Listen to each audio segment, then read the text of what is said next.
You can think about what you did wrong or insufficiently that led to the collapse of your plan, right? So that's the first investigation. I made some sacrifices. I tried to bring about a particular form of the future. It didn't happen right. Why? Well, the world is against me, and the cosmos is evil, and there is no God, and I'm bitter and cynical. That's one potential explanation, right? Poor me. And I'm not trying to be frivolous about this because sometimes people's dreams are quite realistic, and they still fail catastrophically. It may be that you made a lot of good decisions and suddenly you got sick, or someone in your family did and everything went to hell. It doesn't have to be because you did something extremely foolish. What you said, that's embedded in the structure of the world, but it doesn't matter. You can also withdraw and you can say something like, okay, I need to restructure my conception of strategy, but also potentially my conception of goal. Maybe I'm looking in the wrong place. Maybe I have to look elsewhere. And you can open yourself to a revelation. So there's a statement in the gospel that's very relevant to this.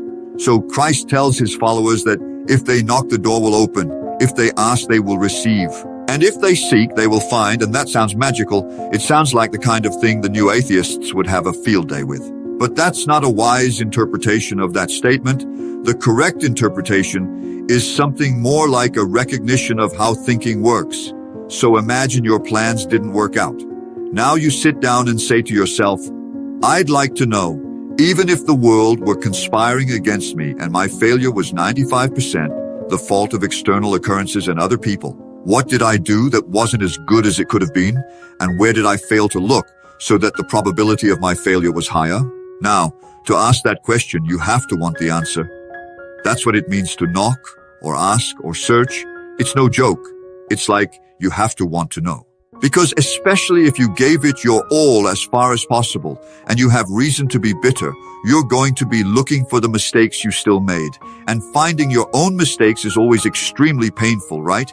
Especially if they're mistakes you're in love with, and then you have to be willing to undress. That's what humility fundamentally means. But the advantage is, that's why it's so helpful to listen to people. You can find out where you're stupid, and then you could stop being stupid.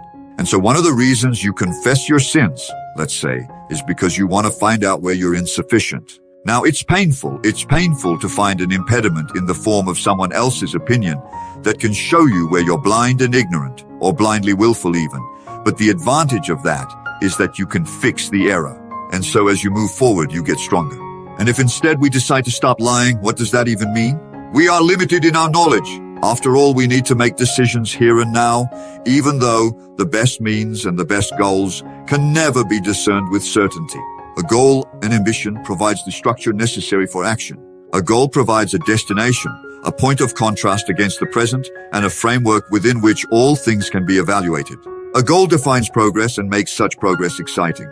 A goal reduces anxiety because if you don't have a goal, anything can mean anything or nothing, and neither of those two options provides a peaceful spirit. Thus, we have to think and plan and limit and postulate in order to live. How then to glimpse the future and set our direction without falling into the temptation of totalitarian certainty? Some confidence in tradition can help us establish our goals. It's reasonable to do what other people have always done, unless we have a very good reason not to. It's reasonable to get educated, work, find love, and have a family. That's how culture sustains itself.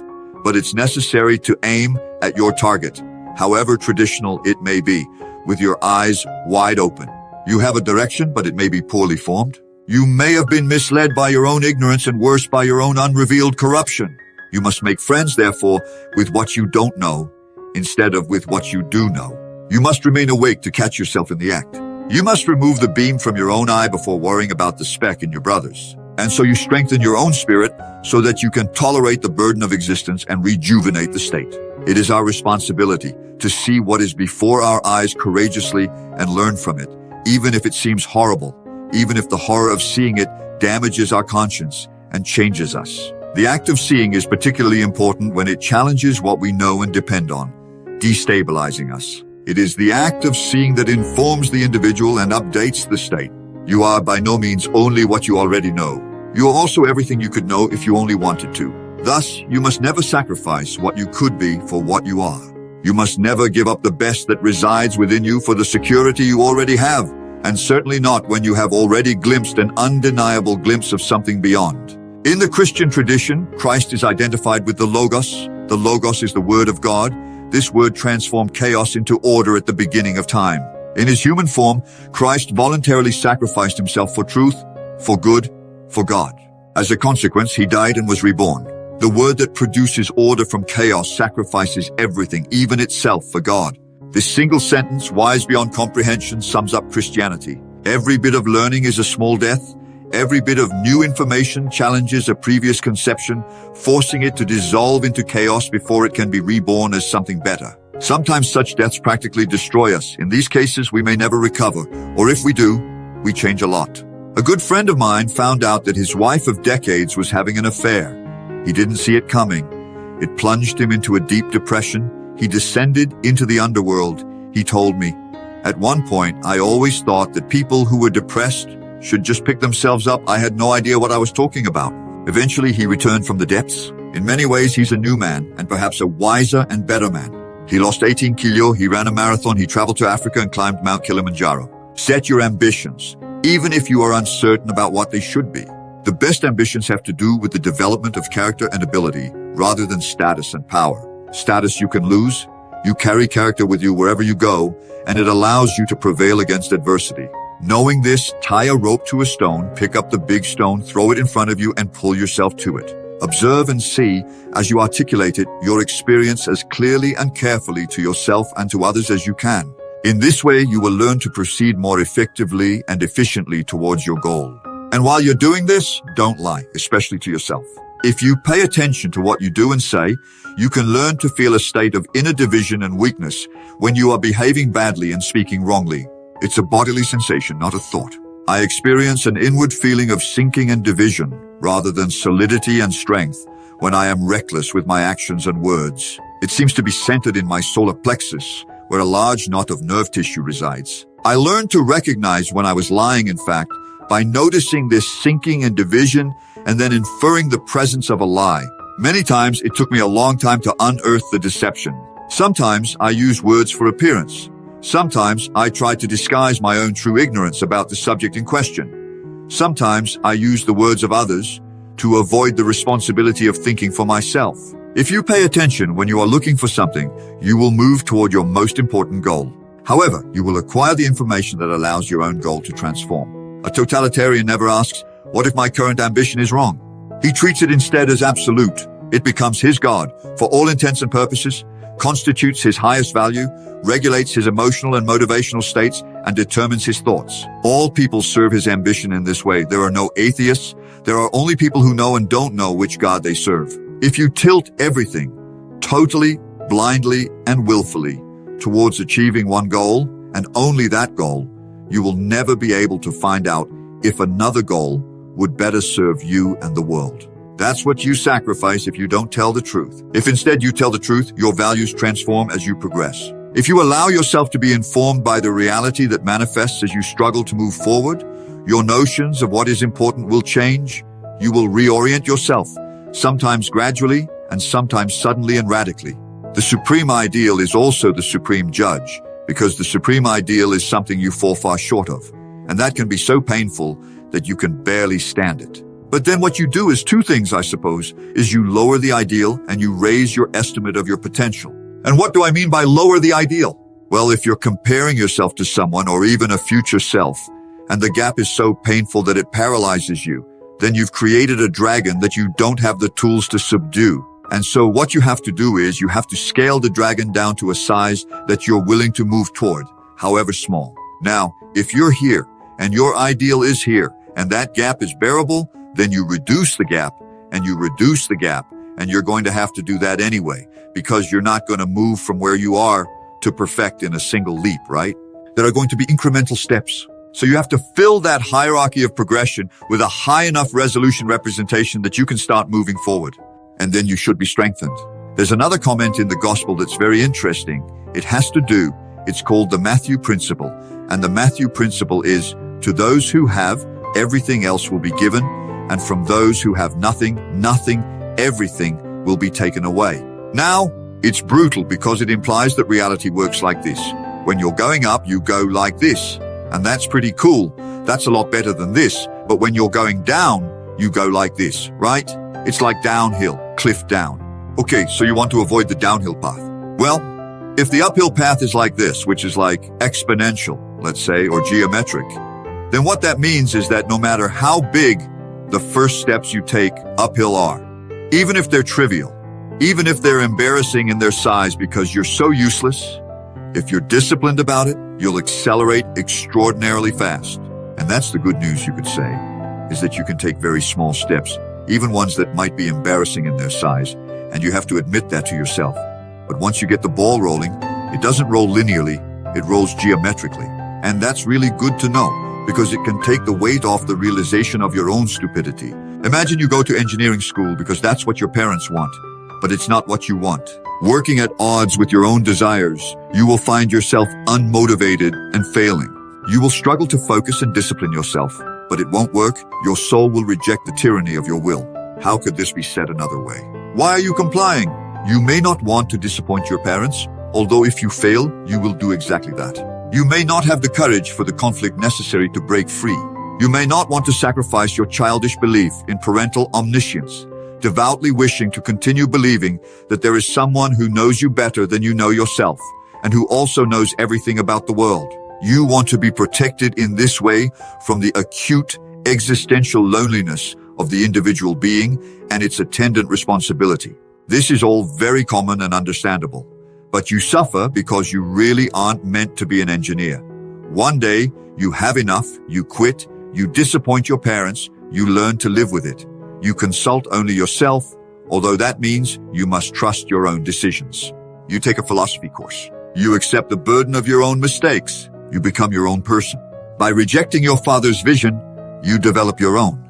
And then, as your parents age, you become adult enough to be there for them when they need you. They also win, but both victories had to be purchased at the cost of the conflict generated by your truth.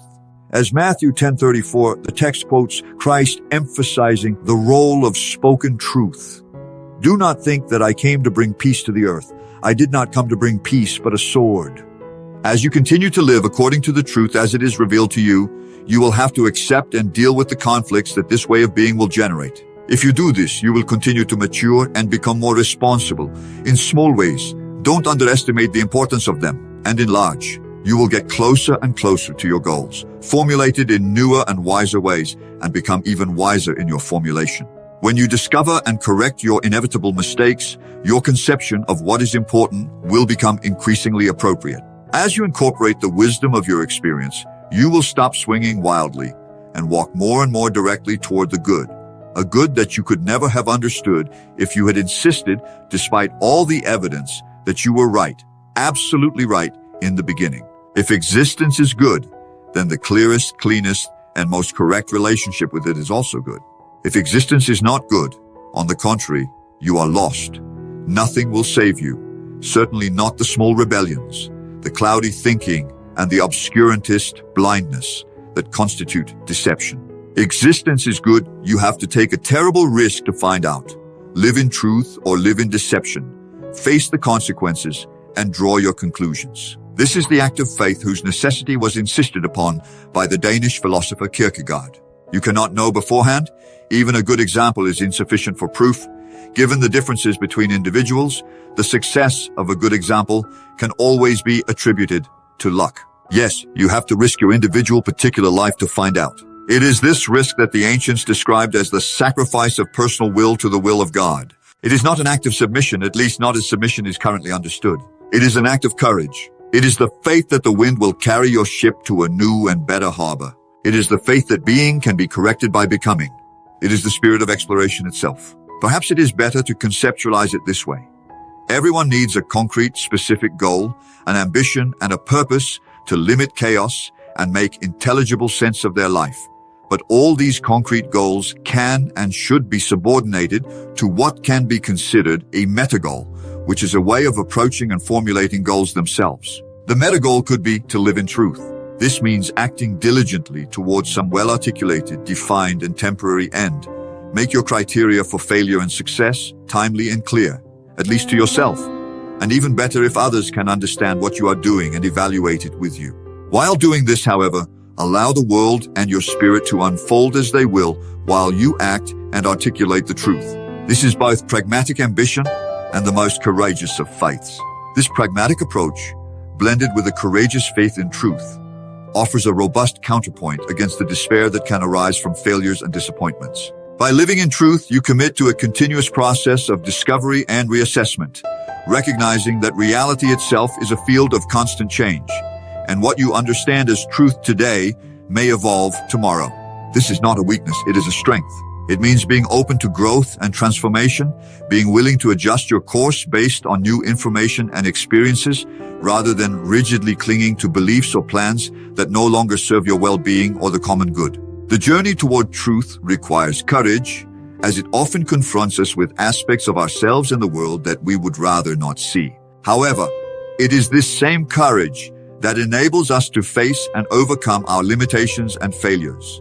We open the door to a deeper understanding of our existence and the purpose that guides us. Furthermore, the truth has a transformative power. When we commit to living authentically, aligned with our deepest values, we begin to attract circumstances, people, and opportunities that resonate with that commitment. Our actions and words become more impactful because they emanate from a place of integrity. This congruence between what we feel, say, and do generates a force that can overcome seemingly insurmountable obstacles.